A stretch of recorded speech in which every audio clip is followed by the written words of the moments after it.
한 알의 밀알이 땅에 떨어져 썩으면 많은 열매를 맺는다라는 말씀이 있죠. 그런데 한 알의 밀알이 있으면 땅이 있어야 됩니다. 땅이. 밀알만 가지고 안 되잖아요. 땅이 있어야 돼요. 그러면 밀알과 땅만 있으면 될까요? 그것이 썩으면 열매 싹이 터야 되는 거죠. 그런데 하나님이 우리나라를 세워주셨어요.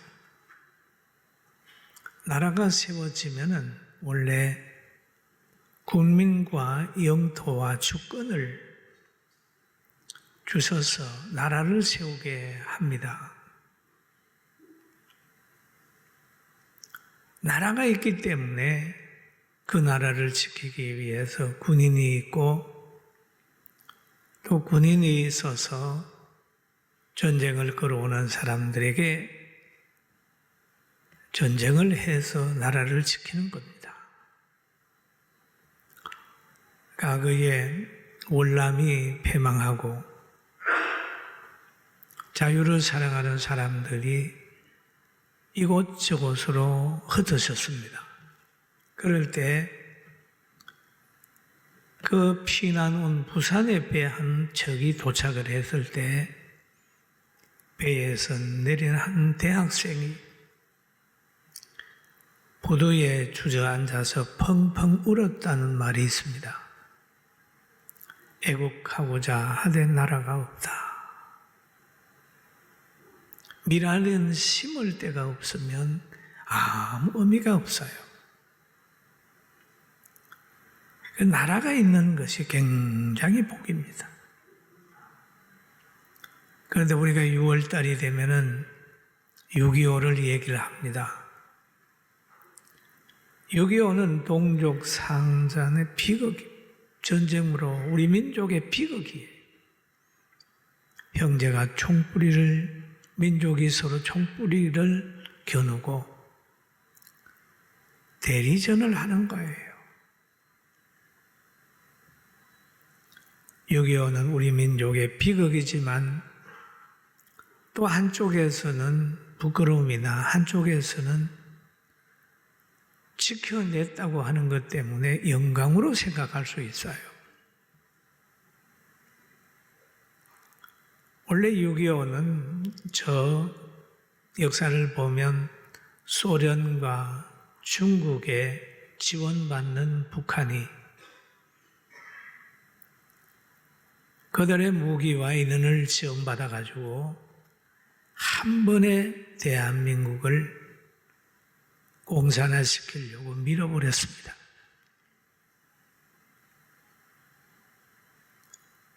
그런데 하나님께서 바람 앞에 등불처럼 꺼져가는 이 민족을, 이 자유 대한민국을 버리지 아니하시고 다시 회복할 수 있도록 유행문을 보냈어요. 미국 사람을 보냈어요. 뒤에서 미국 대통령이 빨리 대한민국에 참전할 수 있도록 뒤에서 있는 빌리그라함 목사나 또 어떤 분들이 막 독촉을 하는 겁니다. 대한민국이 공산화가 되면 그 기독교인들이 다 죽으니까 각각 빨리 보내야 됩니다. 그래서 그냥 빨리 우리 대한민국으로 유엔군이 파견이 되고 미군들이 파송이 됐어요. 그래서 우리나라가 이렇게 자유를 지키게 됐습니다. 그래서 우리는 6.25를 생각하면 우리 대한민국 입장에서 보면 정당방위였어요.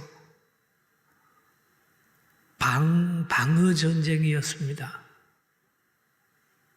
또 유엔군들이 와서 우리를 도와줬어요. 도와주고 간 그들은 지금도 굉장히 대한민국의 자유를 지킨 것 때문에 자부심이 대단합니다.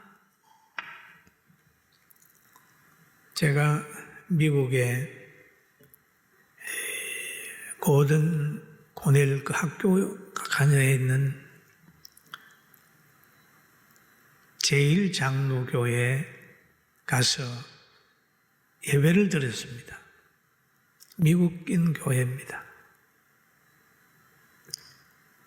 그래서 그때 마치고 내가 대한민국에서 왔다는 것 때문에 그들은 저를 보고 이런 얘기를 합니다. 내가 6.25에 참전했다고. 아주 나이 많은 분이에요.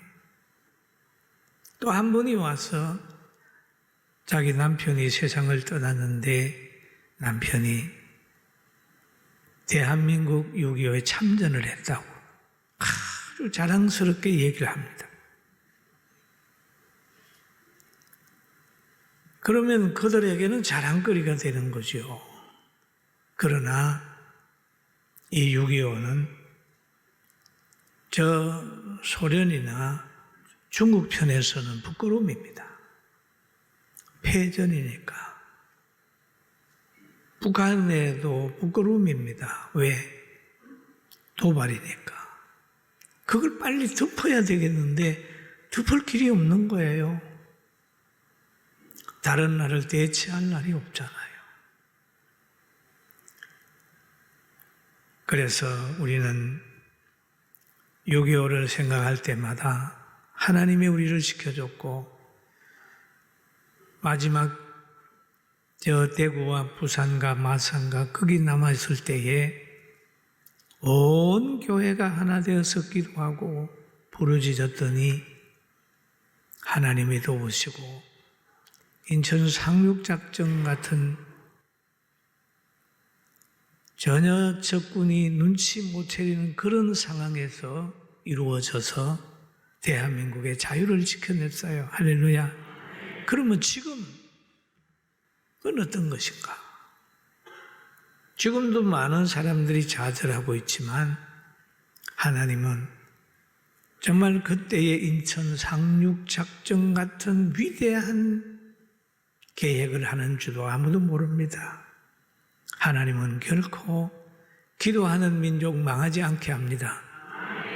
아멘. 아멘. 그렇게 해요.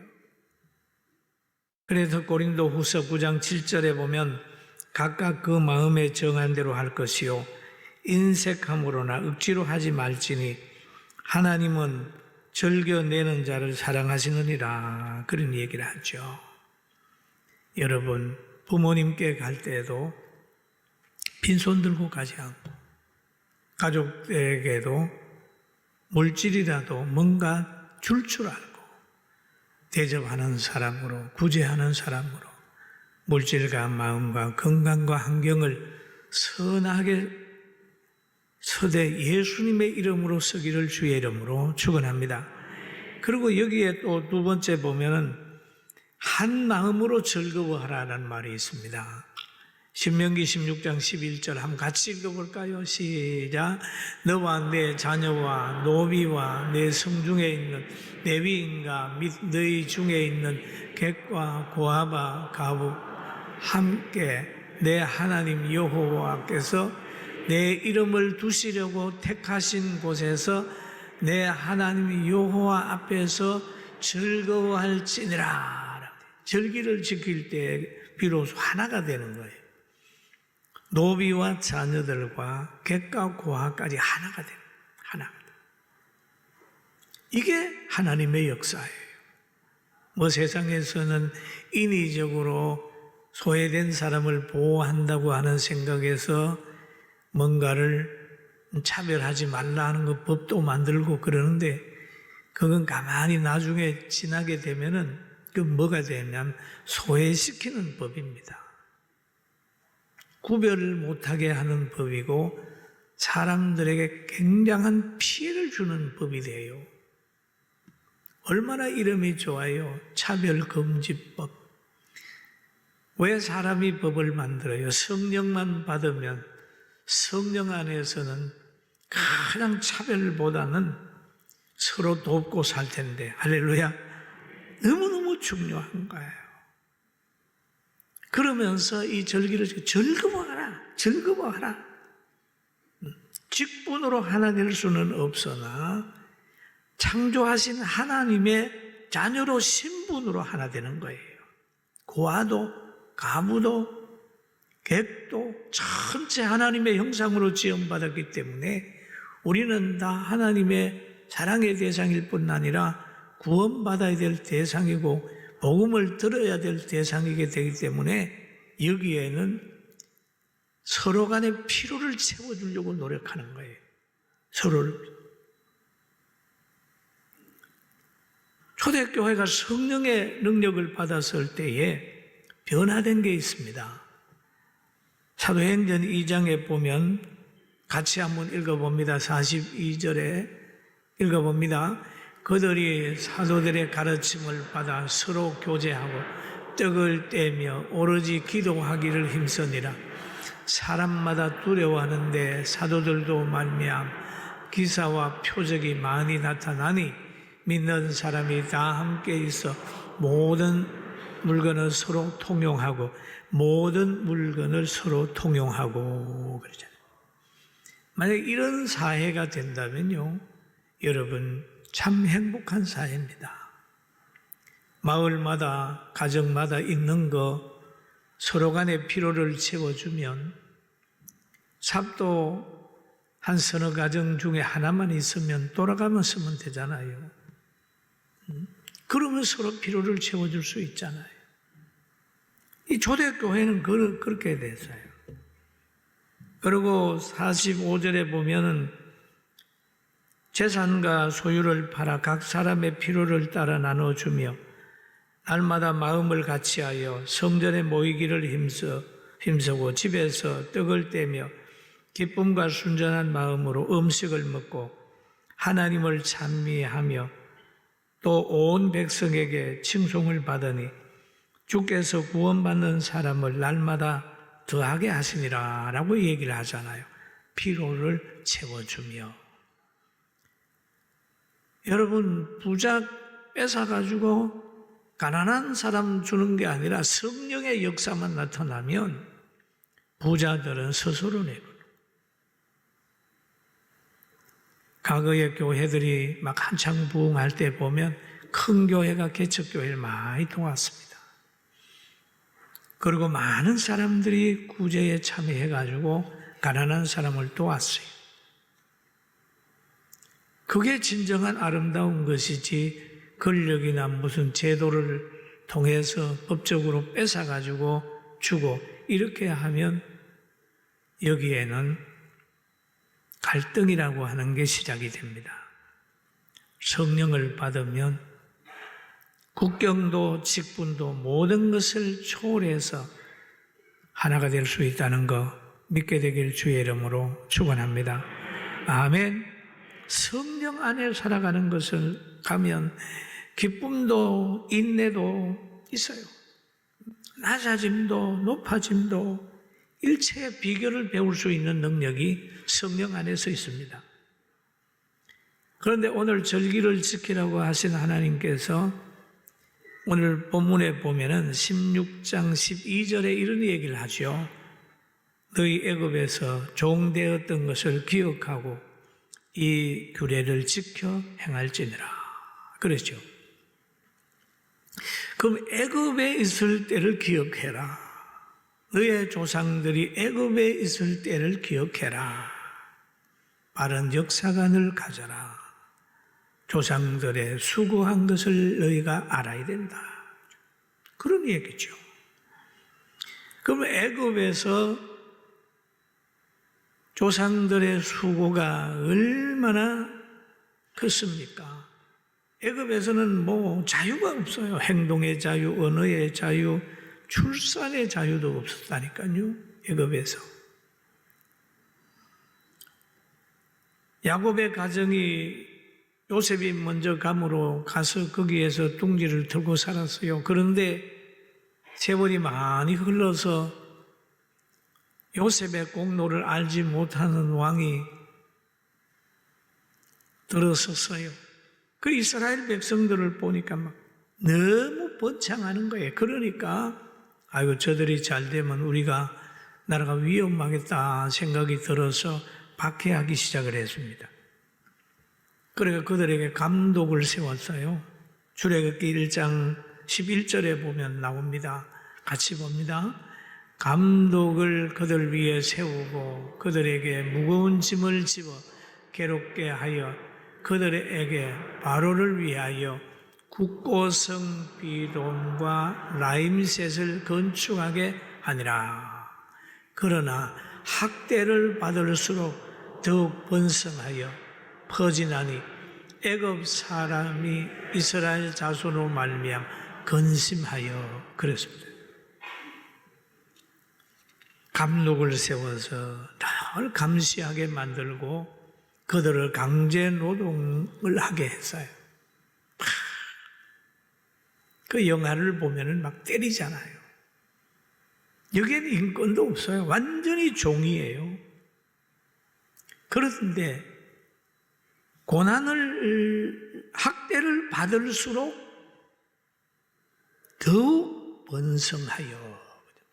한번 따라 하실까요? 학대를 받을수록 더욱 번성하여. 이게 진리입니다.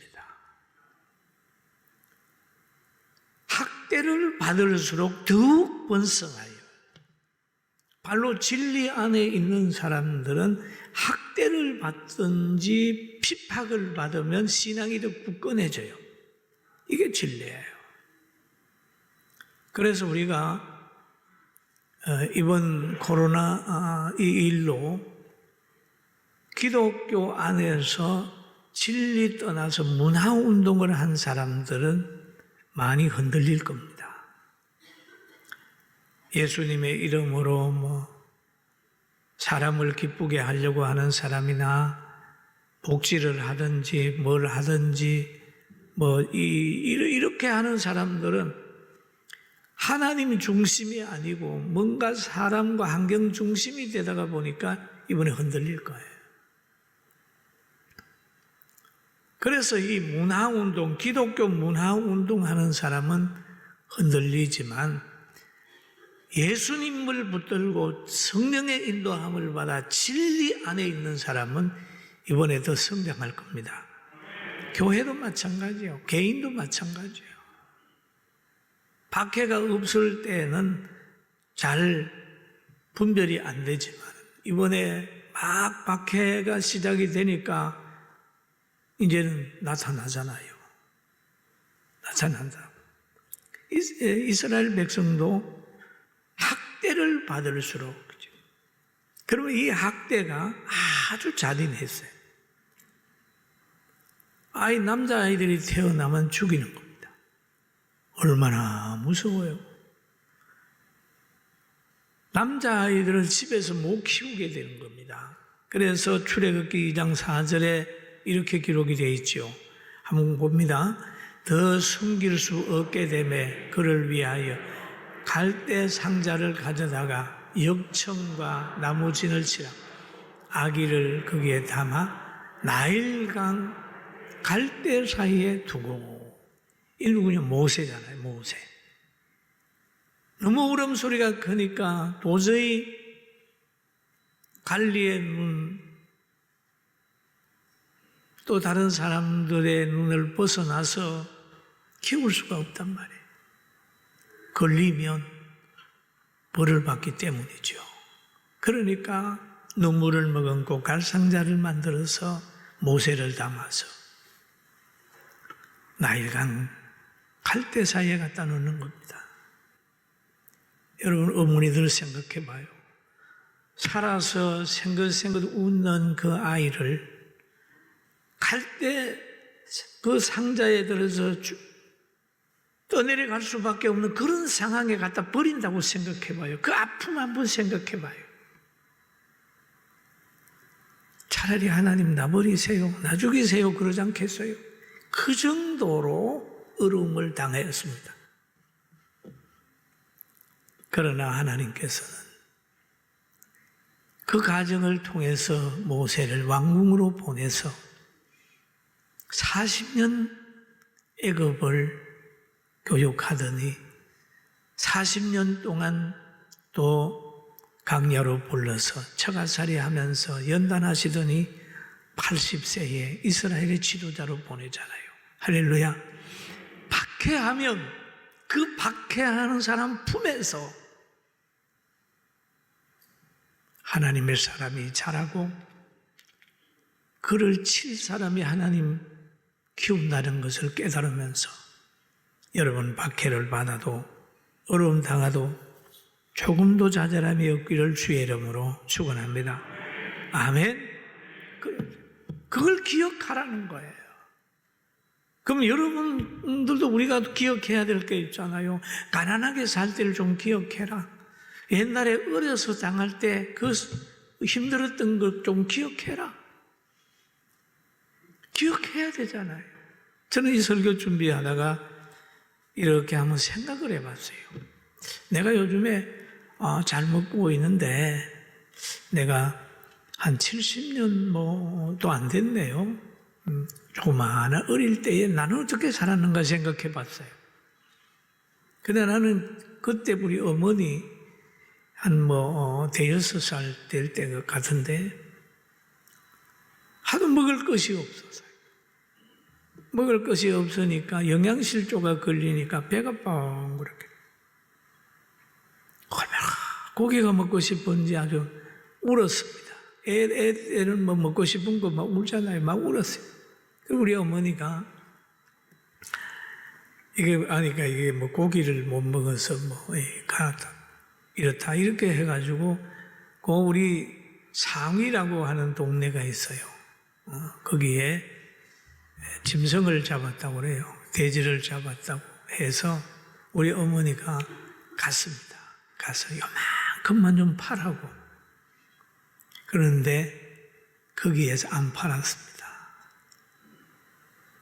그런데 집에 오셔가지고 저를 보고 나는 기대를 했는데 고기 사러 가는 건 알았는데 빈손으로 오시더니 저를 안고 펑펑 우셔요. 왜 그럽니까?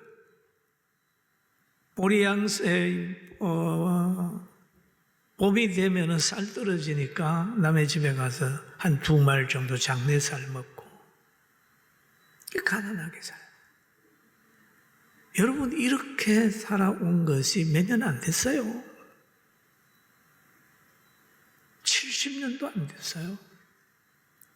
얼마 몇 년 안 됐어요. 5, 60년 전에만 해도 얼마나 우리가 가난하게 살아요. 우리 조상들의 수고, 부모들의 수고, 6.25 때에 막 싸운 이들을 우리가 생각을 해야 되는데 그걸 잊어버리고 살면 미래에 대한 미래의 행복을 만들 수 없게 되는 겁니다. 그래서 하나님은 애굽에 있을 때를 생각을 해라. 기억을 해라. 여러분 예수 믿기 전의 일도 기억을 하고 오늘 믿게 된 것 감사하면서 살아가는 복 있는 우리 모두가 되기를 주의 이름으로 축원합니다. 그러면서 하는 말이 이 규례를 지켜 행하라. 7.7절이 되면은 거기에 명한 대로, 수장절이 되면 거기에 명한 대로, 6월절이 되면 거기에 명한 대로 너는 지켜 행하라 라고 하는 말씀을 해 주십니다. 그런데 저는 오늘 이 설교를 준비하면서 마지막에 하박국서 3장 16절부터 쭉 있는 말씀을 저는 읽으면서 이 설교를 마지막 했습니다. 17절을 우리가 같이 한번 읽어봅니다. 17절입니다. 비록 무화과 나무에 무성하지 못하며 포도나무에 열매가 없으며 감람나무에 소출이 없으며 밭에 먹을 것이 없으며 우리의 양이 없으며 외양간에 소가 없을지라도. 그러면 여기에 보면 환경이 너무너무 안 좋잖아요. 그렇지만은 18절에 그는 기도하면서 이런 얘기를 하죠. 나는 봅니다. 나는 여호와로 말미암아 즐거워하며 나의 구원의 하나님으로 기뻐하리로다. 주 여호와는 나의 힘이시니 나의 발을 사슴과 같게 하사 나를 나의 높은 곳으로 다니게 하시리로다. 높은 곳으로 다니게 하시리로다. 나는 여호와로 말미암아 즐거워하며 나의 구원의 하나님으로 말미암아 기뻐하리로다. 오늘 여러분 구원의 하나님으로 말미암아 기뻐합시다. 아멘. 슬퍼하지 말고. 왜일까요? 여호와는 나의 힘이시라. 힘이시라. 잠시도 여호와가 나의 힘이라는 것을 잊지 말고 나를 구원해 주시는 하나님 생각하고 예수님이 우리의 죄를 담당한 걸 깨달으면서 오늘도 가정도 직장도 모든 것 회복을 하고 비록 무화과 나무가 포도나무가 열매가 없듯이 뭔가 좀 안 된다 할지라도 오늘부터는 여호와를 힘입어서 행복한 우리 모두가 되고 또 맥주절을 지키는 지혜가 있기를 주의 이름으로 축원합니다.